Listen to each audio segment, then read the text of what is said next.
I'm living in New York, in the Bronx, on 241st and White Plains Road. And if you know New York, you know that's way the fuck up there. I'm living with my cousin in a 2-family home, right? AKA apartment. It was only just 2 families. And my cousin and I had shared the bed, right? But we had 2 doors, one for the kitchen, one for the bedroom. It was kind of weird.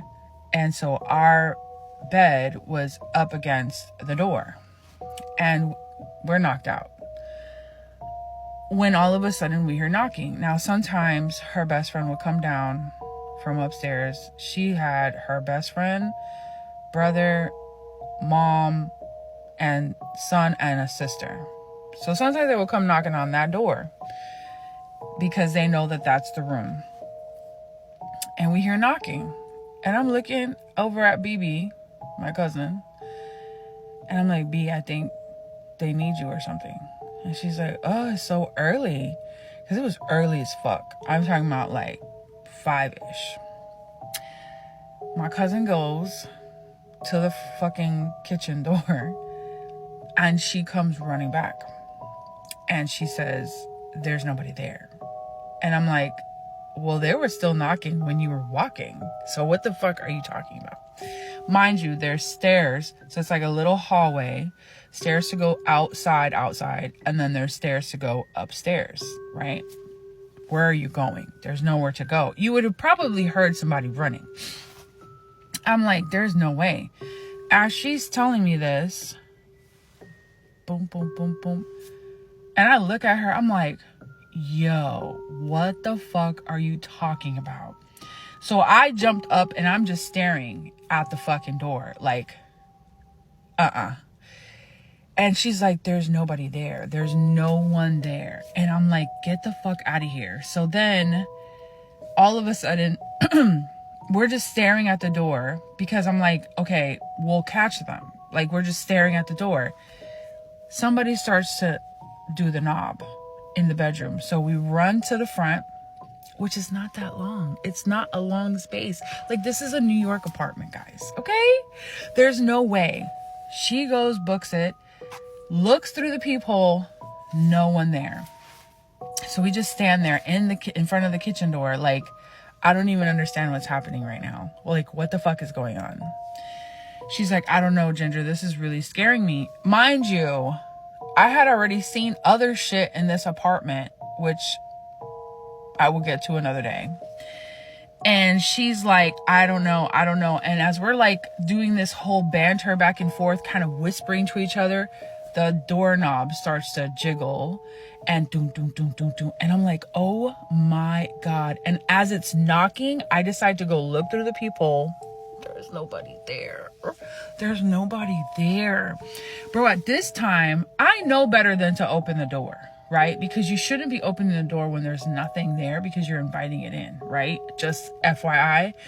But at this point, I'm getting a little bit fed up. Like, what if they're like crouched down? Like, what if it's one of them fucking with us and we can't see all the way down? Because hello, peepholes, you can't see down, right? And up against the door. So I'm telling B, like, I don't know, I think we should open the door. She's like, I don't think we should. And then I'm like, I think you're right, we shouldn't open the door. And then she's like, maybe we should open the door. And then all of a sudden we open the door and there's nothing. And we close it right back the fuck up. And we stared at each other like, fuck no. It kept jingling the door knob and it kept knocking on the door. And we ran into the room like, I'm good. I don't give a fuck. And it kept knocking on our bedroom door. And finally, we just stopped and we were like, stop, whatever the fuck you are, stop. And then it just stopped out of nowhere.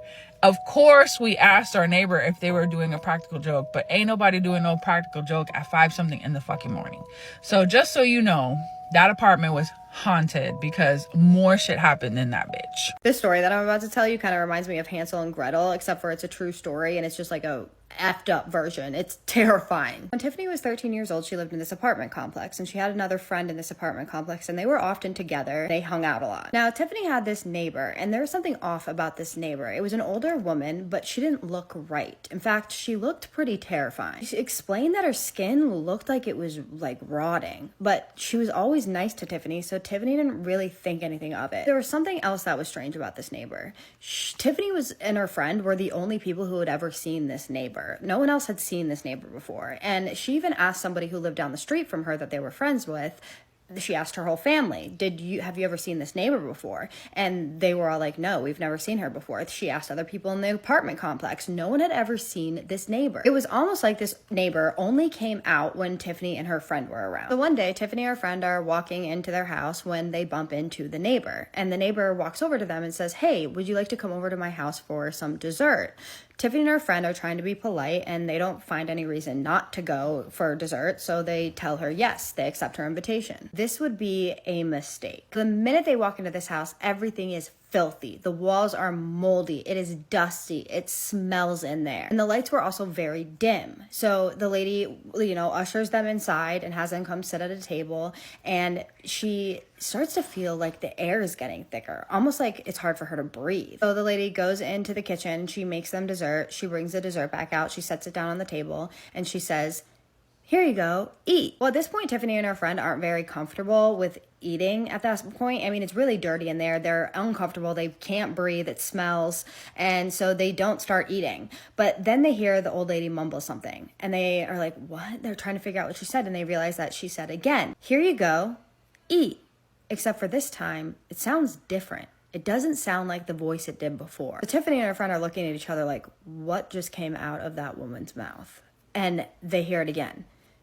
Here you go, eat. Except for this time, the voice is deeper and it sounds like multiple voices, not just one voice. And then they hear it again. Here you go, eat. At this point, Tiffany and her friend are like, there's no way, A, that we are going to eat, and B, that we are going to stay in this house. So they actually wait for the woman to walk back into the kitchen. They get her to go in the kitchen somehow, and they are shaking at this point, terrified. So she goes into the kitchen, they dart out the door and they're shaking, like can barely run. They're so scared. And they get out the door and they immediately hear the old woman yell, fuck. But this time her voice is distorted and shaking and it's thick and deep. Now, they got away from her, thank God. And the funny thing is they have never seen her again. Well, a little while later, she is talking to some of her neighbors, and her neighbors tell her that that old woman that lived in that house passed 2 months prior because she was extremely sick. Now, she doesn't know if this is true or not. She said that in the email. She said, I don't know if that's true, but I have never seen her since. And no one had seen her before that except for us. So, and the house was certainly not in good shape. Like something was wrong with that house and there was something wrong with her face.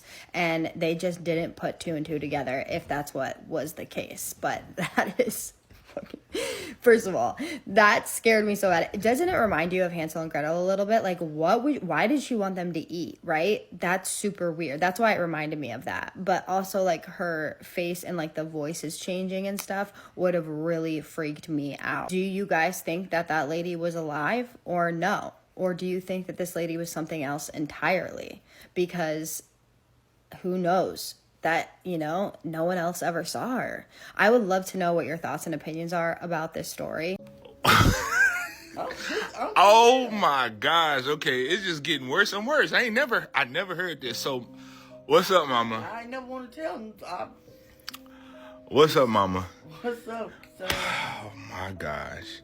I thought I heard it all, but it just keep getting worse. Okay. These stories, that's why I don't like telling them. So, mama, you said you seen a beast, you said a beast, whatever it is, a beast with a head on one side and another head on the other side. It was like, it looked like, have you ever saw a llama?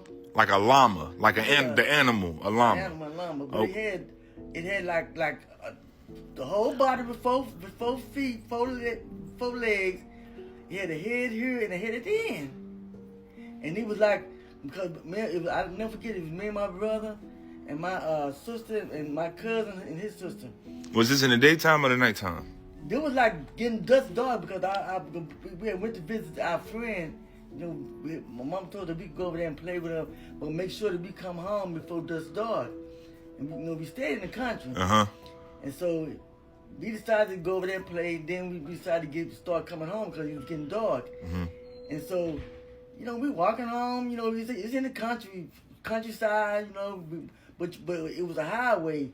We took the back way, which was a highway. Yeah. And we was walking home, me and my sister, brother, and my cousin. And so as we was walking, we see this thing. I said, we used to call them push me pull yous back in the day. Push me, pull you. We used to call them, Because it got like two sides. Because we really didn't know the true name of them. When you kids. Well, what do you name that? What? My father said it was a llama because we told him. He said, I think that was a llama y'all saw. I said, no, because it had a whole body, 4 legs, and it had a head here and a head here. And then so, as it was getting dark, dusk dark, you can see the sun. The sun was, I guess the sun was down, but it still had a little light. Not too much light. You can tell it was getting dark. And so we walking home, talking, and we looked on the side of this thing. We had to pass it. We passed it, and we looked at it, and we just took out running. Because the thing looked at us. Both of the heads looked at you? Both of the heads just looked at us, and we started running. We started running. Me and my sister, brother, my cousins, his sister, we was running. And so as we was running, my cousin had fell, and she hurt her ankle. We left her back there. I said, we got to go back and get her. I said, we got to go back and get her. We can't leave her back there. I was so scared. I said, we going to go back and And so it was me and her brother. We ran, and she was on the ground screaming hard, and she said her ankle was, I don't know, I think she sprung her ankle. I said, we going back together. So we went back, we picked up, and this thing, it wasn't that fast when it was coming toward. It's coming. When y'all went, we were dragging her. Wait, hold on. When y'all went back to go get your cousin, yeah, it was coming towards y'all. It had got up and it was coming. You can see the front head, see the back head, but the back head, where the butt is supposed to be at. The head had turned around like it was following the front head. So was it was running like sideways, or was it just running like straight, like it was running straight? Okay. Because it had a whole body, the 4 legs, but it had a head at the back, here in the front. And like I said, when the thing was coming for us, the back head, you can see it had swerved just a little, but you could see. And that thing was coming. And my cousin was on the ground. She was screaming hard at her. We got to go back and get him. So me and her brother went back and we got her. Picked her up. I said, she said, my ankle is hurt. My ankle hurt. I said, well, I don't care. I almost peed on myself. That's how scared. I think we all peed on ourselves. But I ain't gonna lie. We picked her up and we was dragging her. We was running with her. We all was running. And you could see the thing. I said, it's coming. But it wasn't coming fast. Oh. But it was coming, Like galloping. Just at a speed. Okay. And I mean, we ran and we made it home. We didn't even make it to my cousin's house. We made it to our house. We had to get to my cousin's house before we get to our house. We made it to our house, and we told my mom, my dad, and my daddy kept saying, "What have y'all seen?" And we told him, we saw this push me pull you. He said, what the hell's a push me pull you? What everybody was saying was a push me pull you, but my dad kept saying that it was a llama. I don't know what it was. So there's no way you could have misinterpreted this thing to be something else because y'all seen it twice. You seen it twice. You say you was walking and you seen it, and we would come from my friend's house. Yeah. At home, and we passed it. But I just thought it was like, just like it might have been a cow on the side. Yeah, because you're not paying attention too much. And when that thing turned around, when it looked at us, I was, oh Lord, have mercy, Jesus. What is it's a push me pull you.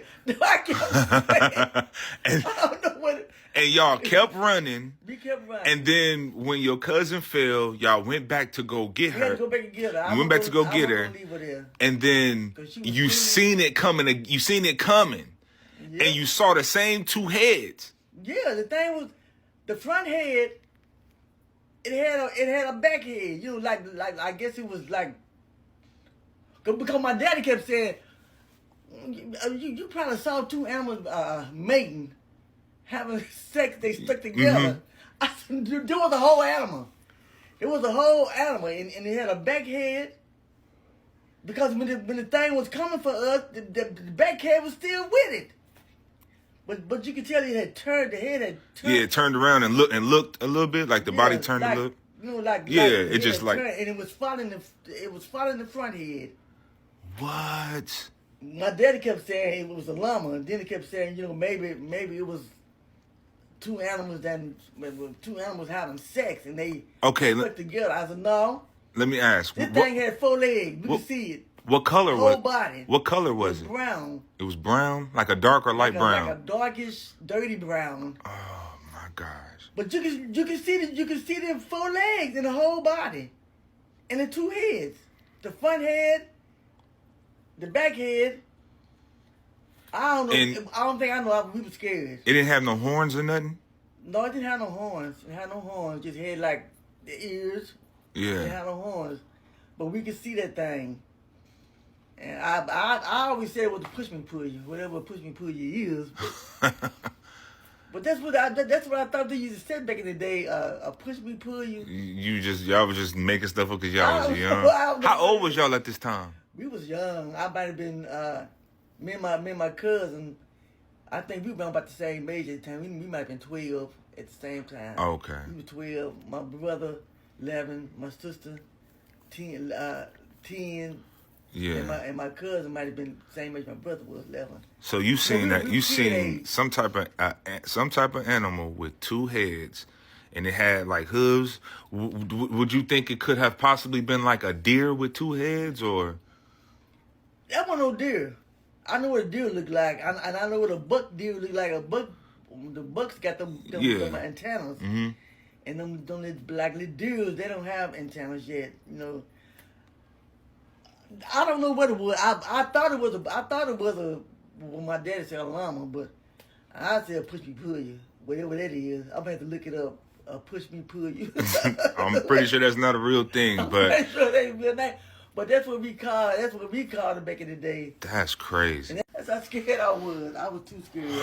I was born, raised, and still live here in the Appalachian Mountains. Growing up here, you're told certain rules and warnings on how to stay safe when you're out in the mountains. These rules have been passed down for generations and generations. I'm going to go ahead and tell you some of the rules that I heard and was told growing up here in Appalachia. You don't have to believe them if you don't want to. That's completely okay, but here we go. Rule number 1, never go out in the woods alone after dark if you can help it. Number 2, my granny was like adamant about this one. Make sure you close all your blinds and lock all your windows and doors at dusk. Number 3, don't whistle. Number 4, if you hear someone calling your name and you know that you're alone out in the woods, do not respond, even if the voice sounds familiar. Number 5, if everything in the woods goes silent all at once, like the bugs, the wildlife, and the birds all stop all at the same time, that's a sign that you should probably turn around and head back to your car or wherever you came from. Number 6, if something's following you, do not run. Y'all always cause a fuss over that one, but that's just because running initiates the predator versus prey instinct. Number 7, if you want to sleep out in a hammock, like out under the stars all night long, that's fine. Just make sure you keep a fire lit all night.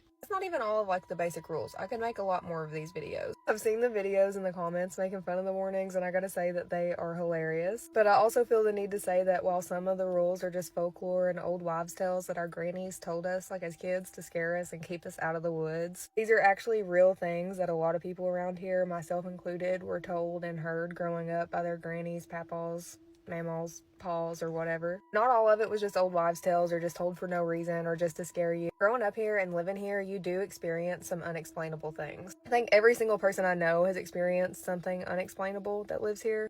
Out in the woods or just in their backyard, sometimes even in their house. I think Kentucky is like the #1 most haunted state in America. There's also no denying that weird things do happen here in these hollers. Energy shift from day to night is definitely there. If you know, you know. Appalachian mountains are incredibly old. They're older than bones, trees, and even Saturn's rings. There's so much folklore rooted in Appalachia, and I heard so many old wives' tales growing up here. I want to make like an entire series and just share everything I've heard. Let me know in the comments if that's something that y'all would be interested in. What a beautiful sunset we're having.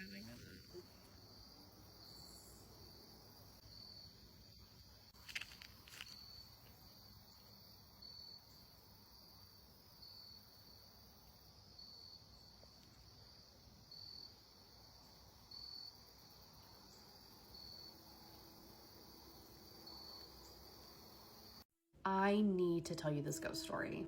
She had no face. Can we just stop it here? Truth be told, I don't really want to read anymore. That's enough. This must have happened to me when I was in middle school. I know I was busy studying for some test or quiz or some other assignment. This crap always has to sneak up on you while you're busy doing something else. That's when they all decide to be like, hey, this is you know, it'd be so funny. You know, it'd be so great if we just jumped right in here. Yeah. Let's shake it up. Let's make things a little more exciting because this is very dull at the moment. Picture this. No, actually no. You're sitting on your bed late at night. The only source of light in your room being your computer screen on your lap. No sounds besides the tapping of keys. I must have been studying for an hour or so. I had been so drawn in that I was completely unaware of my surroundings. Yet somehow I felt something watching me. I knew something was watching me.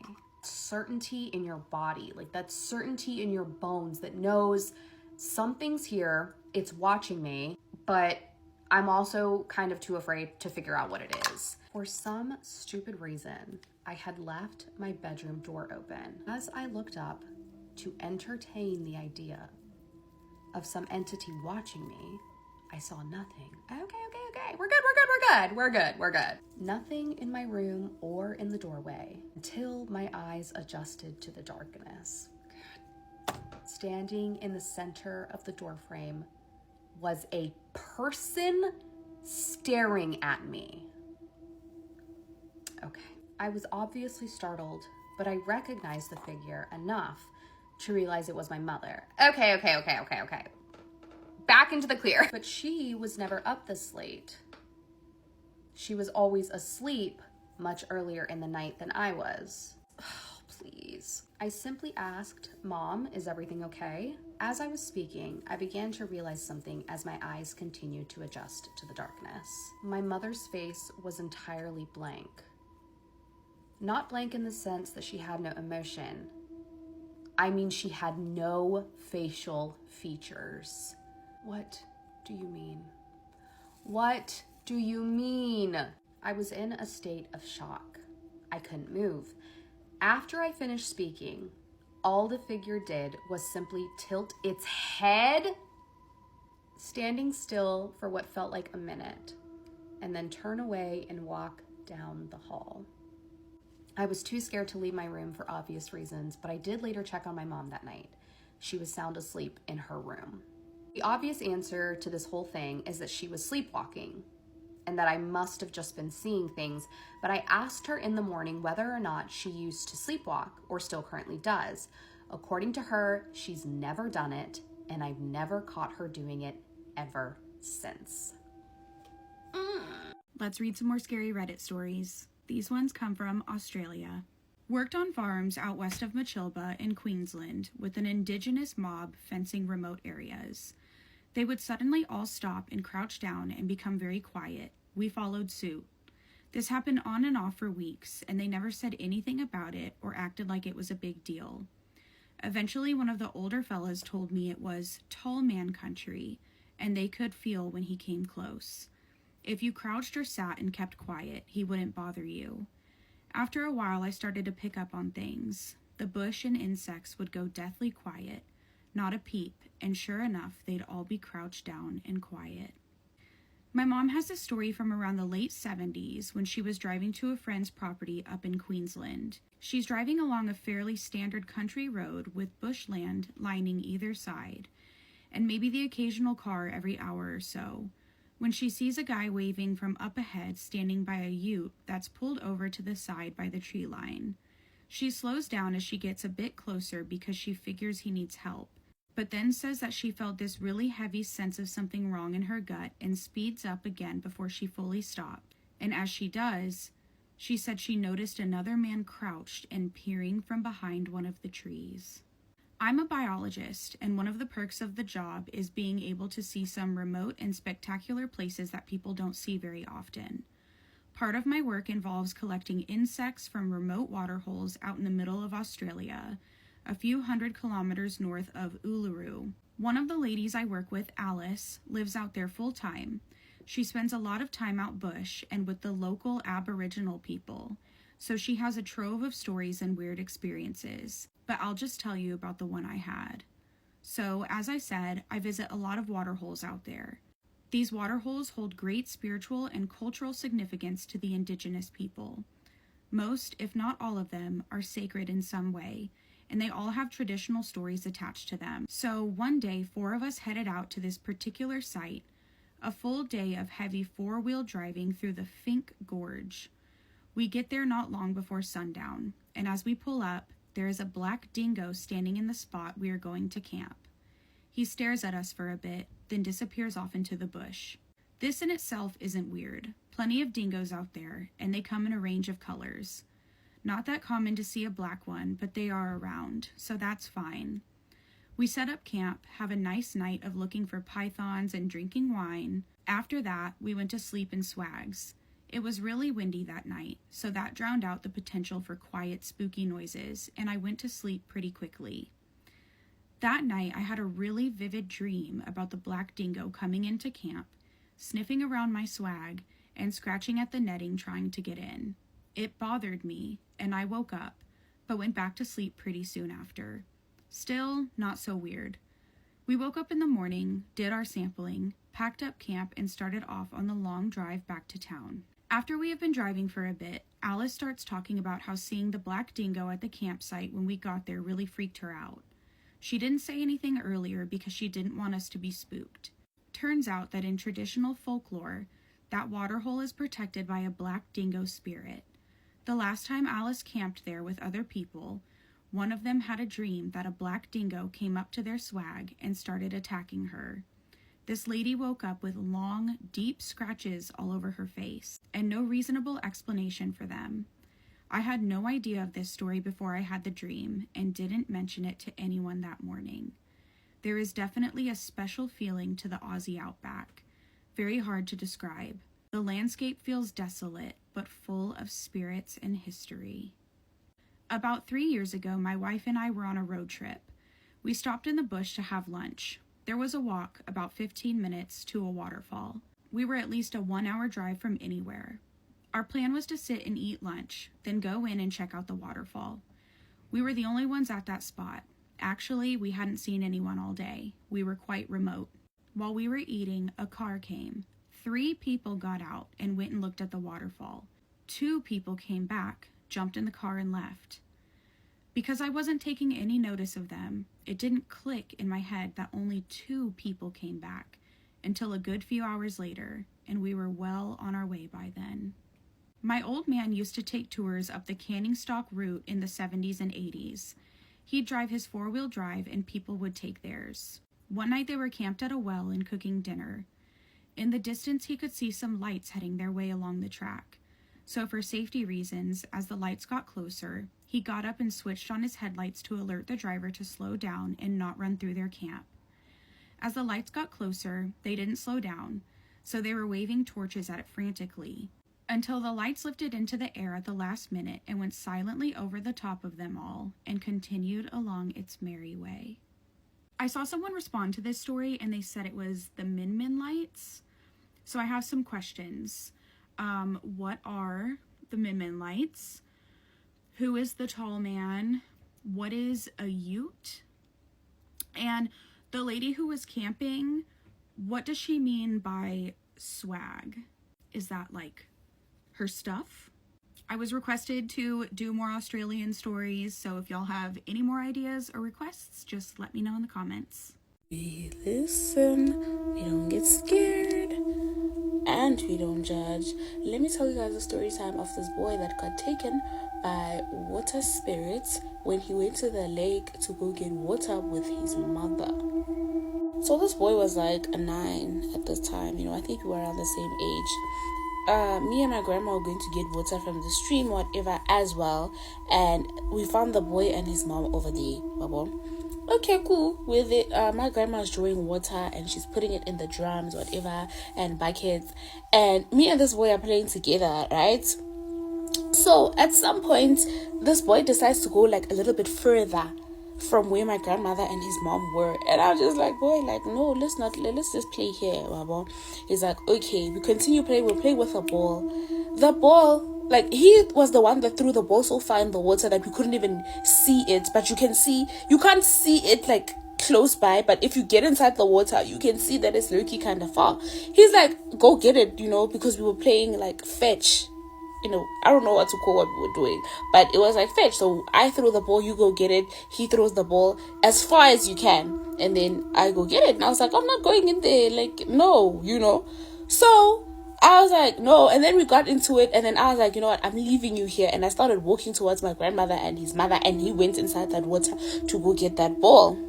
So I get to where my grandmother and his mother are, and they are talking, and I get there and I sit down.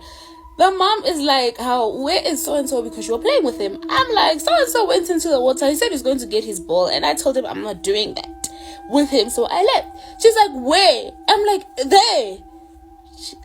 When I tell you, there was no sign of this boy anyway.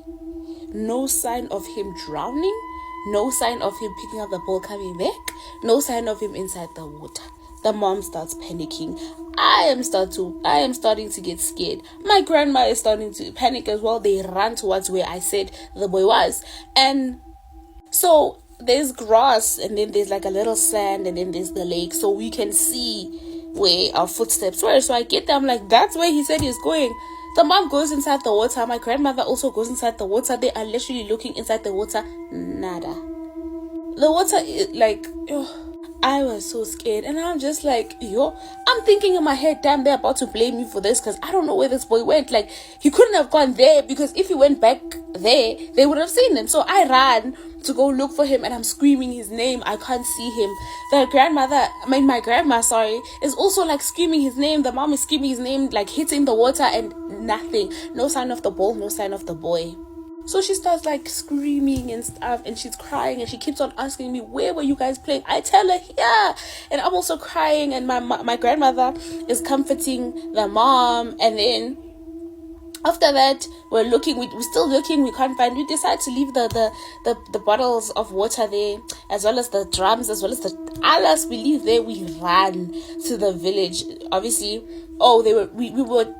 we were going to the village chief, right, to go tell him that this is what happened, whatever. The police were called. At this point, we went to the village chief. The police were called. Those people that look for people inside the water were called. They were there as well. There were dogs as well. I was getting interviewed by the police. Ooh, the trauma.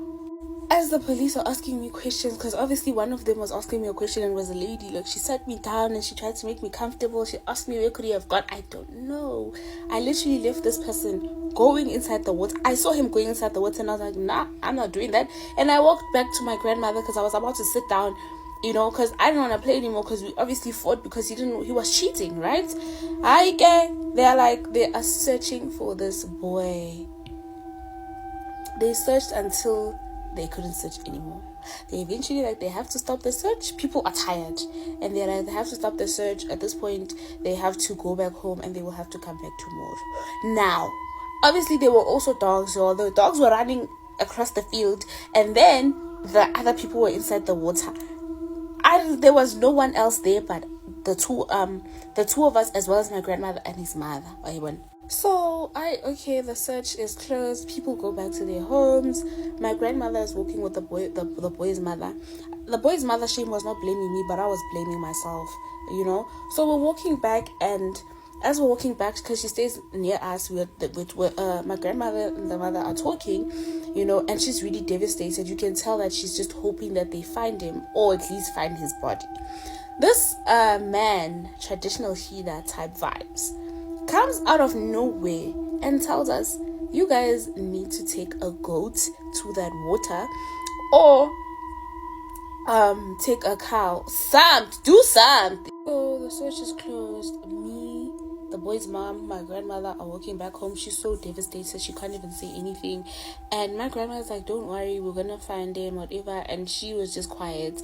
And my grandma's like trying to encourage her, whatever. We're walking. As we're walking, I don't remember what the time was, but it was kind of late. As we're walking back, we see this man, This man is known to be like, a man that's not really mentally okay, He's 50% with us, he's 50% not with us most times. So he comes out of nowhere and he tells both my grandmother and the boy's mother that, listen, you guys need to stop the search. Tell those police not to come tomorrow. Otherwise, you guys are going to find that boy dead. Tell those boys to stop coming there, because the person that took him inside that water is going to bring him back. And is going to bring back the boy alive. Stop bringing police over there, because you are going to make him mad. So my grandmother looks at him and is like, okay, if you're saying we're going to make that person mad, why exactly did this person take the child? And when is the person going to bring back the child? And the boy, the man was like, I don't answer to your guys' questions, but the boy is going to come back. If you bring those policemen back and the dogs and all that ruckus, I'm telling you, by 1 p.m. tomorrow, you are going to find that boy's body. And my grandma just looked at him and was like, you know what? We don't know what the hell you're saying, Obviously, the boy's mother ignored what this man said and my grandmother. And the police came back. And the people who go underwater to look for people in rivers and aldadangas, they looked for the boy and they didn't find him. They searched. And when I tell you, at exactly 1 p.m., this boy's body surfaced somewhere and they pulled it out, and obviously he was dead. And he looked very much apparently the people that took him out, isn't like forensics can determine like when a person died, and they say this person looks like they were alive. They don't look like somebody that died like a day ago or drowned like a day ago or 2 days ago. So it was actually very sad, because obviously now, and the forensics were like, they also don't know how that could have happened. And it's like, do you really think that madman was telling the truth when he said that they shouldn't have searched for the boy? But at the same time, it's like, you're not giving us any information, and the family is devastated, guys. So the boy died, and the boy was buried, and that's that. I did feel guilty, like for a couple of months I felt guilty, I low-key blamed myself, and the mom kept on telling me like she doesn't blame me, we are young or whatever. And my grandma also used to tell me like, you guys are young, how did you know that he was going to go inside that water and drown? You know what I'm trying to say? So yeah. Let's read another story that one of you guys sent me. If you're new here, I'm Krista, and on my account, we talk about weird events, paranormal story times, and everything in between. So if you're interested in that genre of content, be sure to give me a follow. This is not my story, but my grandmother's, when my grandmother was only 7 years old when she first learned that fear could live right next door. She grew up in a small neighborhood in Mexico where houses were close together and children played freely in the streets from morning until sunset. The days were warm and loud, filled with voices and movement, and adults trusted that neighbors watched out for one another. Everyone knew everyone except the man who lived a few houses down. His house was always strangely still. The curtains stayed closed even during the brightest afternoons, and the yard looked untouched, as if no one ever stepped outside. To a child, it did not look abandoned. It looked aware, like it was watching. When my grandma and her friends played outside, their games would slowly drift towards the edges of the block. A ball would roll too far. Chalk lines crept closer to his fence. Every time, the same feeling settled over them. Their laughter stopped. Their bodies went tense. Without saying a word, they would stare at the house, knowing they were too close to something they did not understand. Sometimes the man would appear suddenly in the doorway or near his driveway, standing beside a white van he owned. He never spoke, he never smiled, he just watched. His eyes lingered in a way that made my grandma feel small and exposed, like she had done something wrong by just being there. The children would freeze, then scatter, running as fast as they could back towards their homes. No one ever followed them. That silence stayed with her. Years later, after my grandma had grown up, the truth finally came out. The man next door was not just strange or unfriendly. He was a serial killer. The white van the children had feared without knowing why had been used to kill and dismember his victims. When police finally searched it, they found it stained with blood. The quiet house, the closed curtains, the way the man watched without speaking, every unsettling detail suddenly made sense. My grandma says the scariest part was not learning what he had done. It was realizing that even at 7 years old, she had felt it. She did not have the words for danger, but her fear recognized it anyways. Sometimes evil does not announce itself. Sometimes it lives next door, quiet and still, waiting while children learn to stay away without ever knowing why. There are just no words to describe this. I think that a lot of times, you're right. I think evil is in plain sight sometimes and something that people can't ignore. Like when you go around someone and you instantly get an aura about them that something is weird or strange or off or evil. Like when you have intuition, you should always follow that gut feeling. Hasso, thank you so much for sending this story in. I'm really glad that your grandma is okay because this is an absolutely crazy story and it could have gone so wrong had she not had that intuition.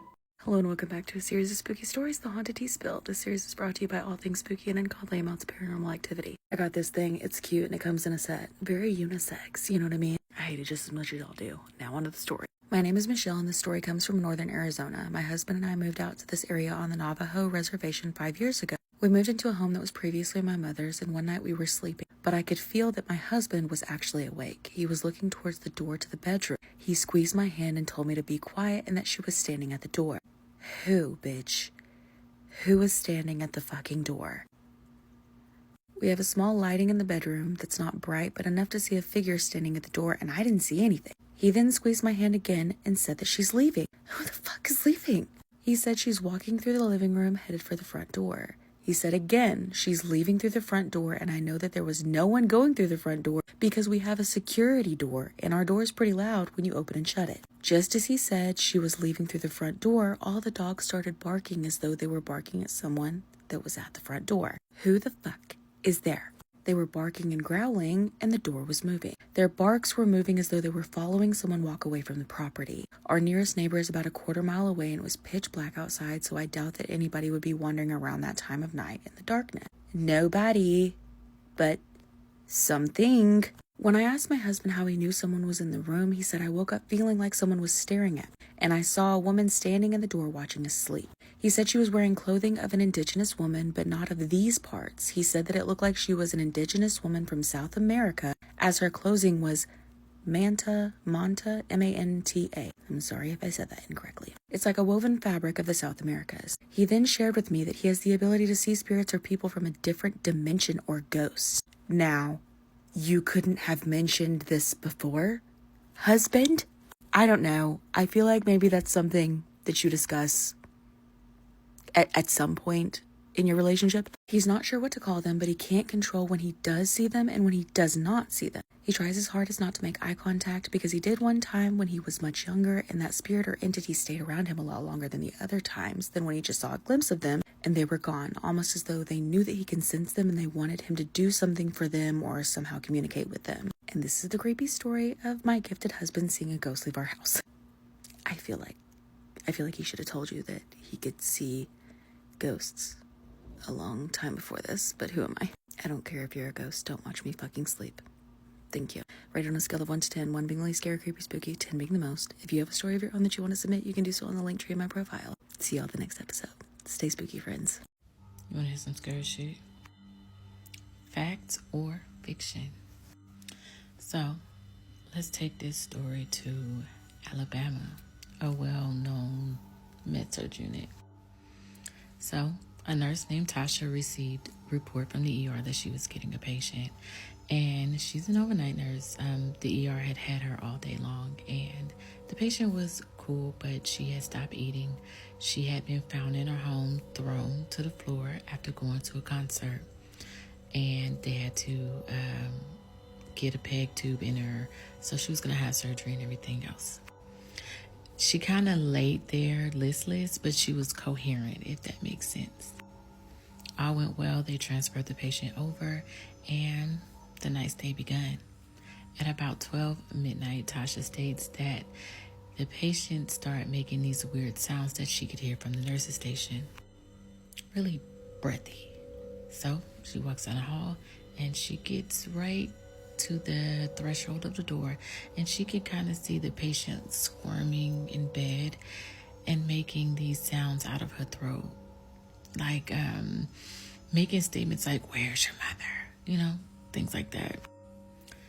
Startled, but being the brave nurse that she is, she goes into the room and asks the patient, "Is she okay?" And just like that, patient snaps out of it, and she says, "Yes, I'm fine." Girl, bye. Anywho, this goes on for the entire time that this lady is on the unit. She's gotten a peg tube. During the day, she's fine. But after midnight is when, again, the possession type of things start happening.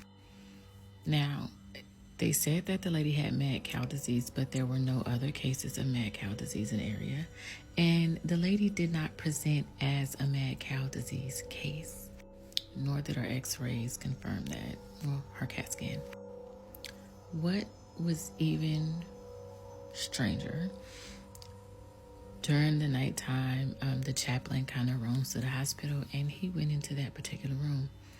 The chaplain ran out, spooked.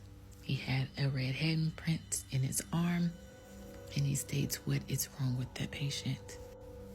Nurse Tasha tells him, they said it's mad cow disease. He said it's absolutely not, and she needs an exorcism.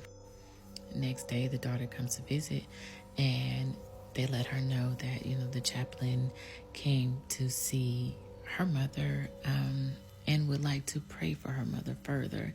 And the daughter gets pissed, and she says, "I don't want him visiting my mom. We don't believe in that type of stuff." Next thing you know, the daughter is taking the mother out of facility, stating that she could die at home in peace. This facility also holds a morgue, so a few weeks later, doctor comes upstairs and tells Nurse Tasha, "Hey, you remember that patient? She's here, but she's in the morgue." Nurse goes down to visit the patient, and the body is given Linda Blair, Emily Rose. The nurse states that that was the freakiest thing she's ever been through in her life, and she's never met a case like that and has never had a patient make her feel that uneasy. Not to mention the heavy presence of something else in the room with her. So, is this story fact or fiction? It is fiction. Came from the mind of moi. I hope you guys enjoyed it. Some scary shit.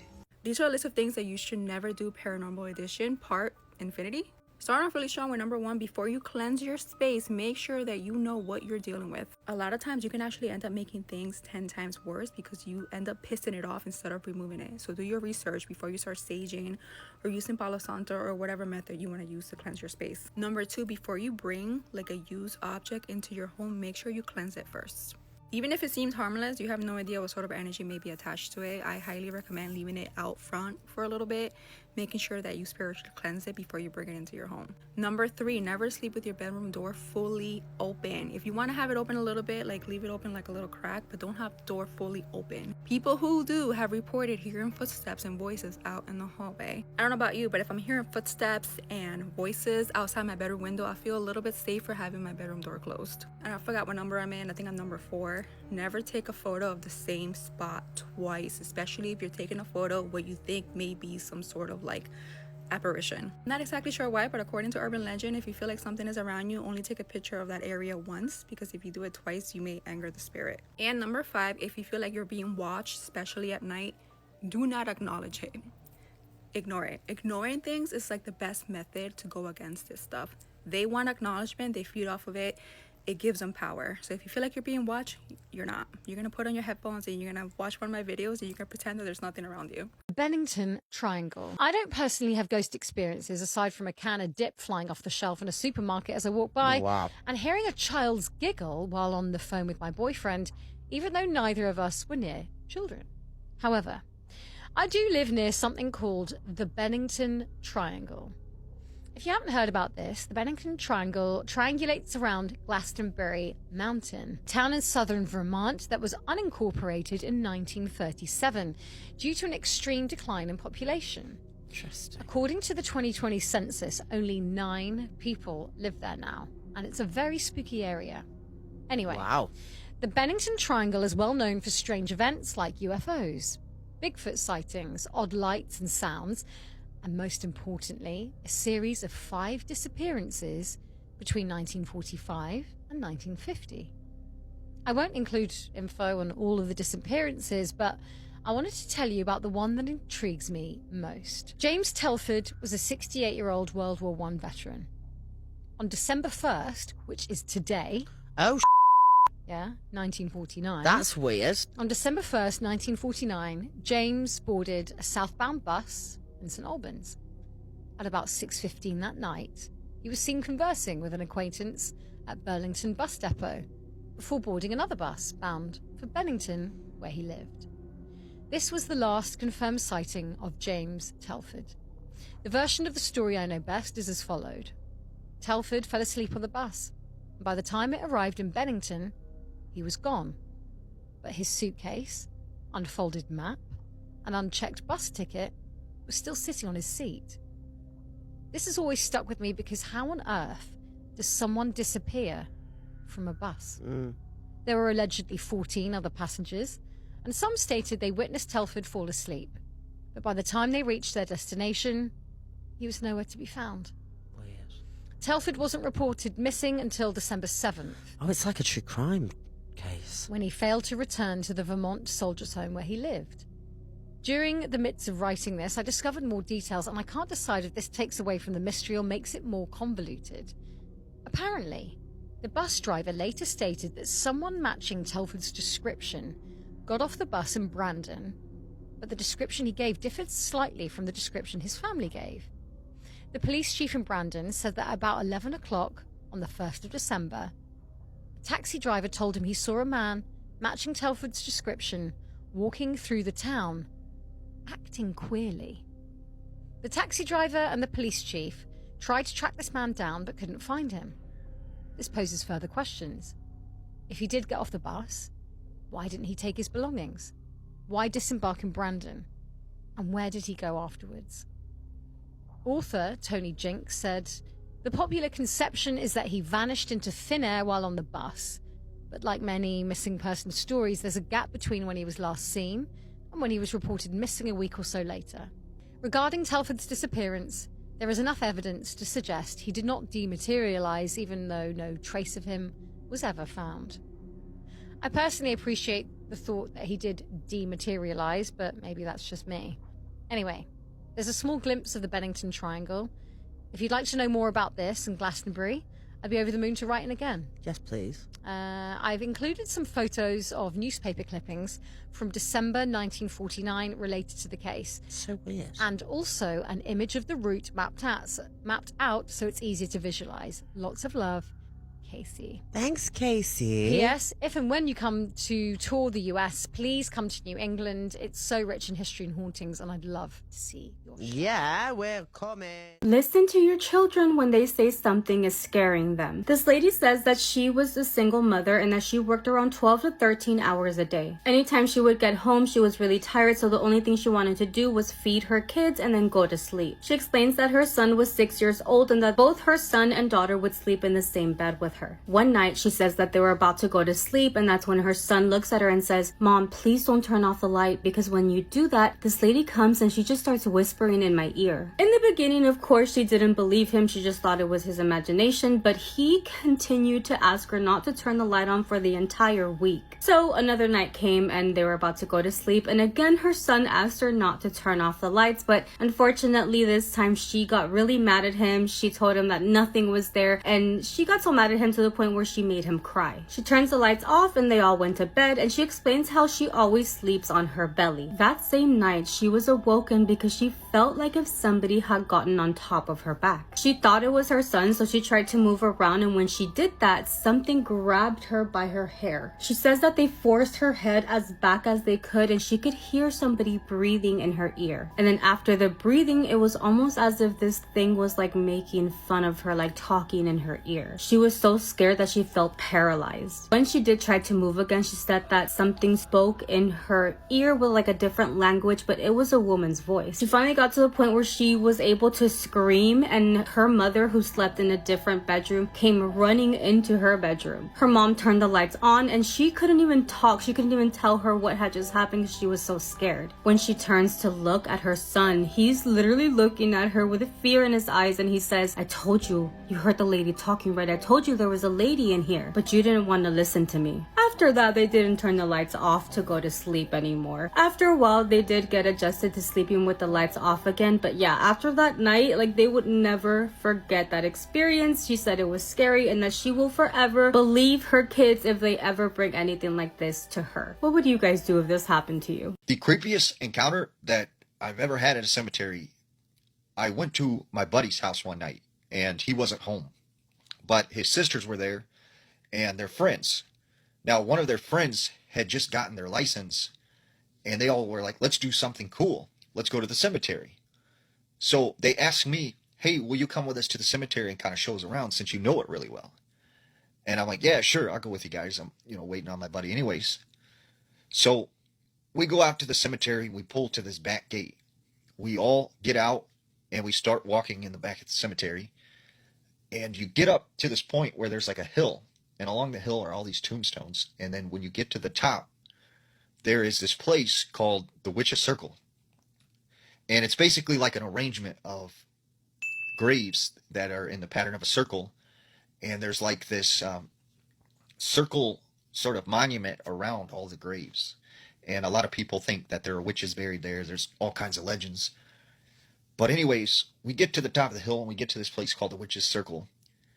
And we're walking around when we see something out of the corner of our eye run across from one tombstone to a tree.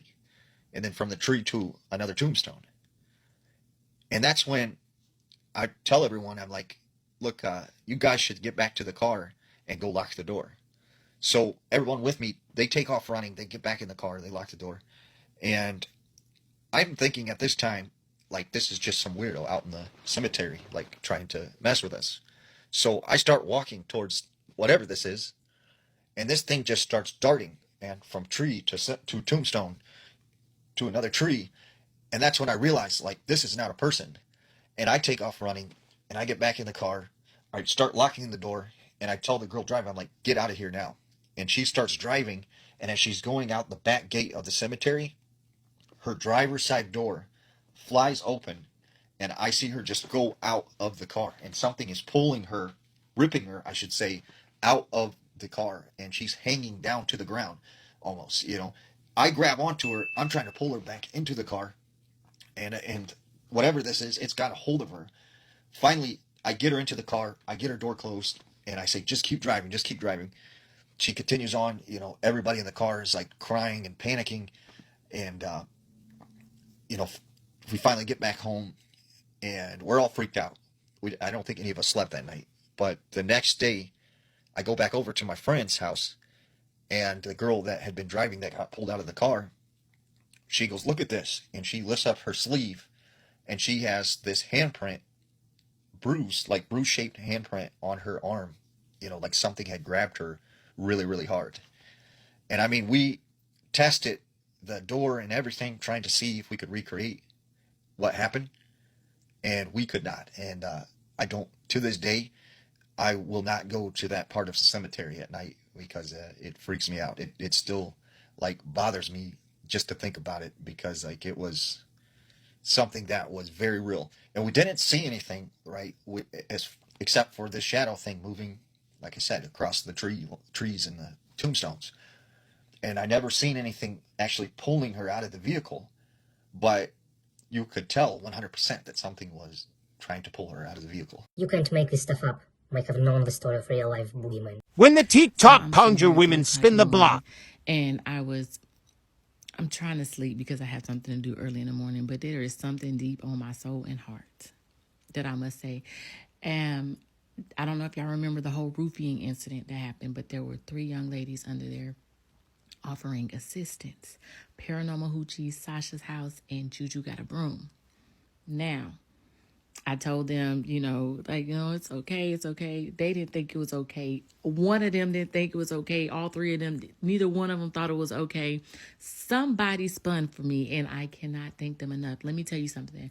Shortly after the roof-in, there was a bankruptcy filed. Then the beginning of January, the owner's accused of racism throwing around the N-word. He was heard. Okay, business suffering. Then, when that came out, there were girls talking about being roofied and mentionings of underage girls with this owner. And it's probably because the roofie came from behind the bar, because I was looking like a doll. Okay.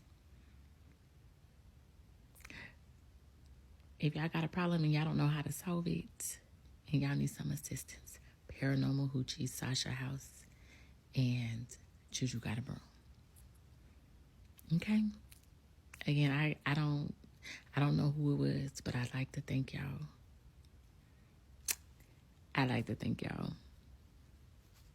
Bottom of my heart. And maybe I can get some sleep now, because that's been heavy on me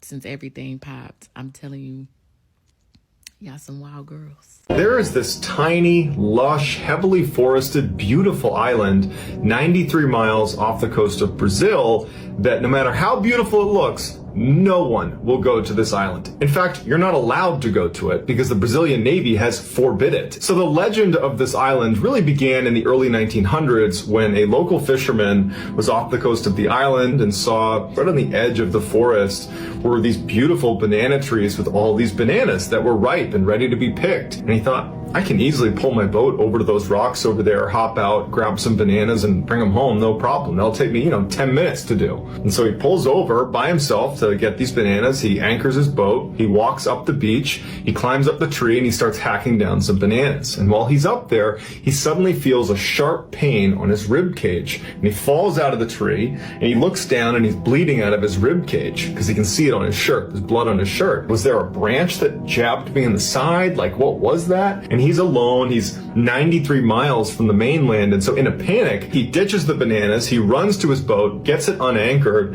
and starts making his way back to the mainland. But on the trek back, he passes out in the boat. Later that day, another group of fishermen see this boat kind of drifting around near some rocks, and it looks like something's wrong. So they make their way over to it. And there's this fisherman who went to get the bananas, but he's lying on his back. He's clearly dead, and he's in a pool of his own blood. 20 years after this incident, there was a lighthouse keeper that was assigned to work on this island, and he brought his family with him. They were staying in the main house of the lighthouse, and it was going fine for the first couple of days they were there. But at some point, captains of vessels that would drive past this island and relied on that lighthouse noticed that the light wasn't on. And so they reported it to the mainland, and a search party was sent out to check on the lighthouse keeper and his family to make sure that they had all their supplies and that they were okay. When they get to the lighthouse, they find the entire family is dead in their bed. And the only clue they had were these puncture marks all over the bodies of these deceased lighthouse keepers and an open window.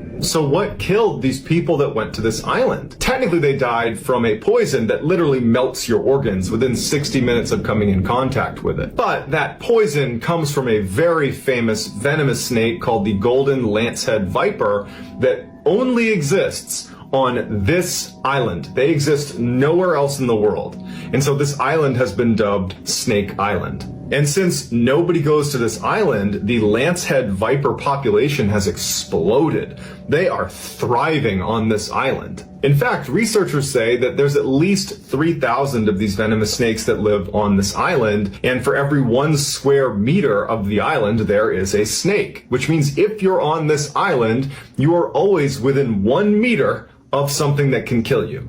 And these snakes aren't just on the ground either, because their primary food source are birds, and so the snakes have begun to live in the trees and catch birds that land in the trees. Meaning, if you happen to be walking on this densely forested island, you'd be surrounded almost 360 degrees by these wickedly venomous snakes that if you are bit, you have 60 minutes to get the antidote. If you don't, you're doomed 100% of the time. Nowadays, the only people that go to this island are the Navy, who replace the batteries in the lighthouse, which is now automated because it's too dangerous to be there. They go once a year to replace those batteries. Researchers occasionally go there, and you have poachers that go to try to catch some of these snakes because they're so rare, they can sell on the black market for $10,000 to $30,000 US. But many of these poachers that manage to sneak onto the island just get bit by these vipers and die. So there you go, karma. In early 1945, during World War II, the British decided they wanted to take back Ramree Island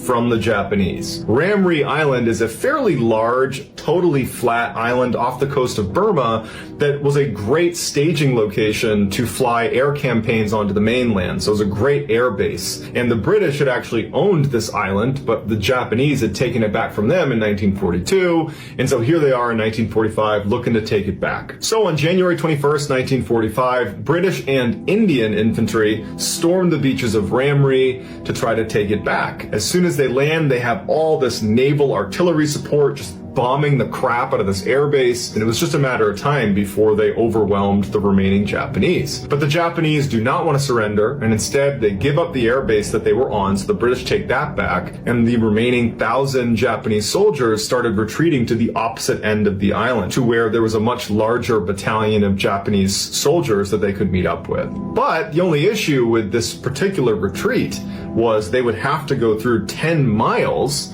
of mangrove swamp where there's poisonous spiders and insects and deep mud, making it almost impossible to move. But they're determined and they head off into the swamp. But what the Japanese were not ready for is what Ramree Island is famous for: a creature that makes poisonous snakes and spiders and insects look like child's play. And they were walking directly into its den. The British troops decided we're not going to go chasing them into the swamp, and instead what they did is they set up boats, blocking positions outside of the swamp. If any of the Japanese tried to escape, they would be there waiting. And so the only way the Japanese could get out of there would be to go to the absolute other end, 10 miles away, where their Japanese counterparts were. So that night, as the British are just kind of hanging out in their boats staring at the swamp, they start hearing screams coming from inside of the swamp, and it's Japanese soldiers. Then you hear gunfire, and then silence. And then it would start all over again. All over this huge swamp was just screams, gunfire, silence. Screams, gunfire, silence. And the British are watching this like, do we have troops in there? What's going on in there? What was going on in there is defined by the Guinness Book of World Records as the largest massacre of humans caused by animals. And not just any animal, saltwater crocodiles. These massive man-eating crocodiles can weigh up to 1,000 kilograms or 2,200 pounds. They can grow to be 7 meters in length or about 23 feet in length. And National Geographic has labeled these crocodiles as the most likely to eat a human of all animals. And Ramree Island has the largest population of saltwater crocodiles in the world, and they all lived inside of the swamp that the Japanese had gone into. A lot of them were bleeding from the battle they were in, and so they were literally alerting hundreds of saltwater crocodiles to their location. Saltwater crocodiles are notorious night hunters. So what probably happened is the Japanese got inside of this mangrove. The crocodiles were immediately aware of their presence, but they waited until nighttime, before they started having a feeding frenzy. And over the course of the night, a number of Japanese soldiers had jumped out the sides of the swamp, exposing themselves to the British. And so about 20 of them were captured, and they said that they were completely surrounded by these crocodiles, that everywhere you looked, there were growling, huge crocodiles eating one person, and as soon as they were done, they would just charge after you and eat you. And at the end of their retreat, when the Japanese did get to the other side of this swamp, only 500 of the 1,000 made it out the other side. And so to this day, people stay far away from Ramree Island because there are so many of these man-eating saltwater crocodiles that have no issue ripping you to shreds. We don't talk nearly enough about how John Lennon's death was actually predicted by a Ouija board, and he literally received a letter saying so. And this was just one of the many warnings that John Lennon received leading up to his death. According to his first wife's memoir, John had also received a letter in 1966 from a psychic warning them that he'd be shot while in the United States. He was paranoid about it at first, but continued on tour anyways. But then, in 1969, he received a letter sent from someone using a Ouija board, claiming that the spirit of former Beatles manager Brian Epstein warned of an assassination attempt. The message allegedly said that John would be shot by a man who was obsessed with him. Even more disturbingly, it warned that the attack would happen outside of his own home. At the time, John reportedly brushed it off. But that same year, John and Yoko canceled a planned yachting trip around the Greek islands after a local psychic warned him that he would be shot on an island. This time, he took the warning more seriously and returned to England, believing that he had avoided danger. But on December 8, 1980, John Lennon would return to the Dakota apartment building in New York City. Waiting for him was Mark David Chapman, a man who had been fixated on John for years. Chapman shot John multiple times at the entrance of the building, exactly as the letter had described. And as we know, this would be the end of John Lennon, and his death would occur in Manhattan, which is technically an island. The man behind me is one of the worst predators in history, but a lot of people don't know about him. He's known as the Jeffrey Epstein of Canada. This is the story of Peter Nygard. Reminder, I cover a lot of dark true crime stories on this channel, so viewer discretion is advised, but follow along if you'd like to hear more. So this is Peter Nygard. He was originally born in Finland. His parents moved to Canada when he was 11 years old, and he became a self-made billionaire. He did that by creating women's sportswear. It catered more towards mature women, which is kind of ironic because in his personal life, Peter Nygard tended to target young girls. Peter Nygard's also been compared to Hugh Hefner and P. Diddy, but in my opinion, I'd compare him most to Caligula. Another person he could be compared to is Orson Welles' character from Citizen Kane, in that they're both billionaires, but they also both have a rosebud. And I mean that by the one thing they desire above everything else. So Peter Nygard actually had 2 rosebuds. The first one was, we'll call it doing it. The man was obsessed. He had 10 children with 8 different women. The second one was youth. And we'll go more into that later. But first, let's talk about the first one, which is doing it. So he purchased a private plane and had a pole dancing pole installed. He also purchased a resort in the Caribbean where he built a human aquarium where he'd have topless women swim around in it with mermaid tails while he entertained his celebrity guests like Michael Jackson and Sean Connery, among others. He would also host what he called pamper parties, which were essentially a scheme to allegedly traffic and SA women. Most of the women detail similar stories. Peter Nygard would lure them in with the promise of work or professional help in the fashion industry. Each of them were invited separately to a tour. They'd wind up in his office, and it ended in his bedroom suite, which he would then assault them and essay them. The victims were aged 14 to 28 at the time. He ruined so many people's lives. He was also the worst neighbor ever. His neighbor in the Bahamas was another billionaire who he hated. Like, Peter Nygard built a concrete slab on his neighbor's property so that he could host more people and use it as a parking lot. And when the neighbor sued him, he would create fake news websites just to, slander his name. The feud between them lasted years, winding up with Nygard having to pay his neighbor millions of dollars. So now let's talk about Peter Nygard's obsession with youth. And brace yourself, because it's literally one of the most evil things I've ever heard. So billionaires don't think the same way that you and I do. They have everything money could buy. So what could they possibly want? Well, the answer for many is immortality and legacy. Why do you think they're creating entire universes, or investing in anti-aging, or hoarding wealth like a dragon guarding its gold?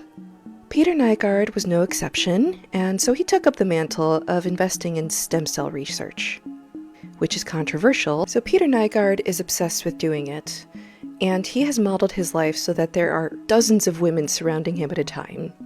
Do you see where this is going yet? According to reports, multiple women have accused Peter Nygard of forcing or coercing them into getting pregnant, terminating those pregnancies, not because he didn't want children, but because he wanted the fetuses. And he would use those in stem cell experimentation and to inject himself as a form of anti-aging treatment. Yes, many women allege he believed the embryos could be used to keep him young. It's okay if you need to sit with that for a minute, because I know I did. Because like I said, I think that is the most evil shit I have ever heard. Peter Nygard was eventually caught after decades of allegations after multiple women came forward. In 2024, he was sentenced to 11 years in prison.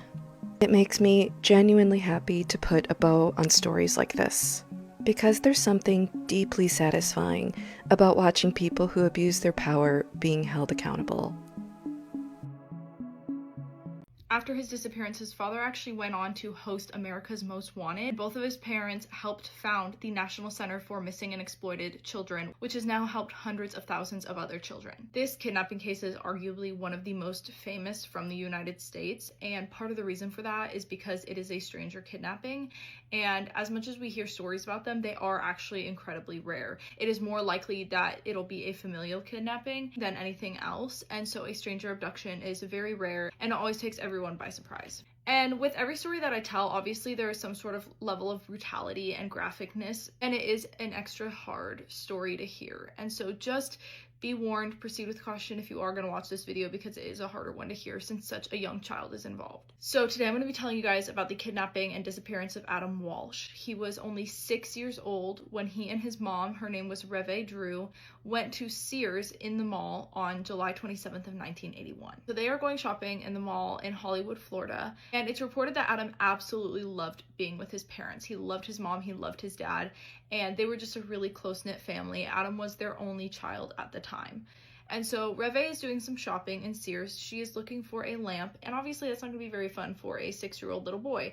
And so he is looking at the toys nearby, and she had her eye on him for a little while, but they were in different areas, and so she didn't have him in her sight the entire time, but she also was not very far away. Some older kids were playing with some sort of like video game thing nearby, and were being kind of loud and having fun, and of course to a 6-year-old boy who sees other older kids like having fun, he's going to be drawn to that, he's going to be curious, and he's going to want to fit in. And so they catch his eye, he goes over and he sees what they are doing. And Ramree, just a second of having her eye off him, looks back to where Adam was sitting before, and he's gone. At first she thinks he's probably just like the next aisle over, maybe around the corner, but when she looks and calls for him, he doesn't come, and she cannot find him. And so obviously this is every parent's worst nightmare, and she is panicked. She's starting to shout for him. She's asking for help. She's asking if anyone has seen her little boy, and no one knows where he is. She's panicking and calling for him, and police end up being called. Adam's grandma coincidentally was also at the mall and sees Ramree running around, and so now both his grandma and his mom and the police and just good Samaritans who are in the area trying to help this frantic mother are all searching for him, and no one can find him. They're checking all the stores, the bathrooms, the closets, the parking lots. They are checking everywhere, and he is nowhere to be found. They do learn from one security guard, and this is kind of like he says that he actually saw a group of older kids playing by some video game stuff, and they were being kind of loud and disruptive, and so he ended up ushering them out of the mall. And likely what happened was Adam saw these older kids playing. He kind of got lumped into their group as they're doing this thing with the video game. The security guard thinks he's a part of their group, ushers them out the door, and Adam just kind of follows. But then what happens is they're all standing in the parking lot, and 6-year-old little Adam gets left behind when they leave. Now they're thinking Adam was outside by himself, and they had checked the parking lots. They were checking even like the surrounding roads, and he was nowhere to be found. And so kind of the only other option is that someone picked him up. And so pretty quickly it becomes clear that Adam Walsh was taken. for 2 entire, absolutely agonizing, painful weeks. I can't even imagine what the parents were feeling. They are searching and hoping in vain that he is still alive and will be returned. They're hoping maybe someone will come forward and demand a ransom, or some witness will come forward and say that they saw him and the police will catch whoever took him. But for 2 weeks, it's radio silence. There's nothing. And John, Adam's father, and Reve, his mom, did make multiple public interviews pleading for someone to return their son. And this is actually a direct quote from John, the father. He said, quote, "He's our only child, beautiful little boy, we just want him back. More than anything, we have hope. We never give up hope and will never stop searching," end quote. While this kidnapping became known to the entire country, partially because of all of their efforts to get the story out, and it happened 2 years after another little boy named Eaton Patz had also gone missing, and that was another kidnapping that just turned to national news very quickly. This spread across the entire nation. Everyone knows that Adam Walsh is missing. However, at the time, the FBI didn't have any sort of database for kidnapped kids, for stolen kids, and so that did not help with the police search. And the parents kind of are of this opinion that the police did not handle this case as well as they should have. That would be so hard to sit there and trust law enforcement in the moment and then later feel like they didn't do a good enough job. So just over 2 weeks after Adam was taken from the mall, some remains were found, and it actually was a child's head. And unfortunately, it was confirmed that it was Adam. He was found in a drainage canal by fishermen more than 120 miles away from where he was taken, and it was clear he was murdered. And obviously, his parents are devastated, and the whole nation is just completely in shock by this. Everyone was holding out hope that Adam would be found alive, and unfortunately, that wasn't the case. And like I had said, 2 years before Adam had gone missing, 6-year-old Eaton Patz had gone missing in New York, and a year after Adam's disappearance, a 12-year-old boy named Johnny Gosch disappeared from Des Moines, Iowa. And all 3 of these cases were very national cases. And while we know at least a little bit more about what happened to Adam, and they have found most of his remains, they still have never found Eaton or Johnny. To this day, we have no idea where they are or who did this to them. John and Reve obviously were, again, devastated by this, but they knew they couldn't get back their son, but they did still want to do something and make a change. And so they started helping other families of missing and exploited children. They created the Adam Walsh Resource Center in Florida to help missing kids and their families, and then they also worked to change and improve laws on a state and federal level to help make sure that people are looking for these children and that people are advocating for missing children. And actually, John and Reve worked alongside other parents to create NCMEC, which is the National Center for Missing and Exploited Children. And this was created in 1984, and since creating it, it has helped over 400,000 children. John also ended up becoming an activist. He spoke about his son's disappearance and all the things they wanted to change. And he actually hosted America's Most Wanted and then multiple other shows. And it's estimated that his shows have helped law enforcement capture more than 1,100 dangerous fugitives and recover dozens of missing kids. And so they have helped so many children and families. A few years after Adam's death, a man who was already in prison for other charges, his name was Otis Toole, ended up claiming that he was the one that killed Adam. And Otis was a serial killer convicted of 6 other counts of murder. And while he was never charged with Adam's death, and he died in 1996, and actually Adam's parents hired a private investigator who came to the conclusion that Otis definitely was the killer. And so it is believed that he's the one that took and killed Adam. Eventually, John and Reve ended up having 3 more children. They still to this day remain very involved in NCMEC, and it is now the largest and most influential child safety organization in the country. They started this organization in a tiny little office in Washington, D.C. after their son died, and now it is the single largest organization to help other families going through the same thing. What they did and what they continue to do is absolutely incredible. People are calling this the UK version of the Idaho 4 murder case. It was the 24th of July 2024 in Durley Chine Beach in Bournemouth. It was a gorgeous summer evening and 2 girls were just sat round enjoying the full moon by a fire. These were Amy Gray and Leanne Miles. Amy was 34 and a football coach from Poole in Dorset. She was an absolutely lovely woman, so much fun to be around, and she just had this infectious laugh. She was always having a joke around, especially with her wife Sian. The pair were just so in love and really looking forward to a future together. Now, Amy was sat round with her friend Leanne, like I said, and they were just chilling, enjoying the beach, enjoying the summer evening. It was around 11:30 p.m, so they weren't going to be out much longer anyway. Then a man suddenly appeared out of nowhere with a knife. I cannot imagine anything more terrifying than this. It was dark. They had no clue what the hell was going on. They couldn't make out who the hell this person was. and he just started slashing at them with the weapon. In an instant, the night just went from relaxed and chilled to sheer horror. And there was obviously a huge commotion. I mean, these girls were screaming and trying to run for their lives. This man stabbed Leanne multiple times, and Amy was just trying desperately to grab him off her. Leanne managed to struggle free and try and run across the sand, but the man grabbed her again. By this point, he'd frantically stabbed Amy too, 10 times. She lay lifeless on the beach, bleeding to death, as this man ran forward and lunged at Leanne. Now, thankfully, by some miracle, 2 men did happen to be walking by at this point, and they did intervene. They grabbed the man off Leanne, and she was just clinging on to life. She had 20 stab wounds, but miraculously managed to pull through. But tragically, it was too late for Amy. One minute she was enjoying a summer evening with her friend, and the next she was dead. And in the chaos, the attacker managed to flee. He turned out to be criminology student Nassan Sadi, aged just 21. Now, I guess people are comparing this to the Idaho 4 case because this guy was obsessed with crime, but this was more than just an interest. It was more than just something he was studying. He was constantly asking lecturers weird questions. He even once asked a lecturer how to get away with murder, and she'd actually joked back to him like, "Are you thinking of committing one?" He attended the University of Greenwich, and behind the scenes he'd been harbouring a dangerous obsession. He'd been collecting knives and researching where to commit the perfect murder. He'd strangely been researching whether pebbles are easier to run on than sand, and which hotels had CCTV. He'd repeatedly visited that specific beach and surveyed it. Now, this reminded me of the Stephen Paddock case that I did cover on my podcast, when Stephen Paddock went to Vegas and was staying in a hotel and was like surveying the area before he did his mass attack. Nassen seemed to also be looking online to get kind of inspiration, I guess, from previous murders. He'd actually looked into the Brianna Jai murder online, which again I covered on my podcast, an incredibly harrowing knife murder. Police found that he'd also recently been to see the Strangers film too. Now, I don't know whether you guys think there is any coincidence there, whether this was just a guy interested in horror films, or was he looking for inspiration? Turned out armed police did manage to thankfully track him down and later stormed his house and handcuffed him.